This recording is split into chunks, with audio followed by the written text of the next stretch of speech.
আসসালামু আলাইকুম। ঈদের আগে বাড়িতে যাওয়ার জন্য সবাই ব্যস্ত হয়ে পড়েন। ঈদের ছুটিতে বাড়িতে যাওয়ার জন্য যে কাজগুলো করা জরুরি, যারা ঢাকায় থাকেন তাদেরকে একটু সতর্কতা অবলম্বন করতে হয়। যেমন ঈদের ছুটি হওয়ার সাথে সাথেই সবাই বাড়িতে যাওয়ার জন্য তাড়াহুড়া করেন। এর মধ্যে আপনার গ্যাসের লাইন, কারেন্টের লাইন, আসবাবপত্র এগুলা ঠিকঠাক মতো বন্ধ করে তারপরেই যাবেন। কারণ দুর্ঘটনা কখনো বলে কয়ে আসে না। তো যারাই বাড়িতে যাচ্ছেন, নারীর টানে বাড়ি যাবেন, বাড়িতে ঈদ করবেন ফ্যামিলির সকলের সাথে, তো অবশ্যই এই জিনিসগুলা সতর্কতার সাথে একটু খেয়াল রাখবেন। দরজা জানালা ঠিক মতো বন্ধ করে রাখবেন।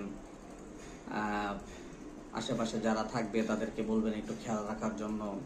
কারণ চুরি, ছিনতাই, ডাকাতি হতেই পারে। দেশে প্রতিনিয়তই দুর্ঘটনা ঘটে যাচ্ছে। তো একটু সাবধানতা অবলম্বন করলে, ঘরের তালাটা ঠিক মতো দিয়ে রাখবেন, দরজা জানালা ঠিক মতো বন্ধ করলেন কিনা সেটার দিকে খেয়াল রাখবেন। আর অবশ্যই যদি সম্ভব হয় অবশ্যই সিসি ক্যামেরা লাগিয়ে যাবেন। কারণ মোবাইলে আপনি মনিটরিং করতে পারবেন। যেখানেই থাকুন না কেন, বাড়িতে থাকুন, গাড়িতে থাকুন, যেখানেই থাকুন না কেন, আপনার ঘর নিরাপদ আছে কিনা, সুরক্ষা আছে কিনা অবশ্যই খেয়াল রাখবেন। ধন্যবাদ সবাইকে, ভালো থাকবেন।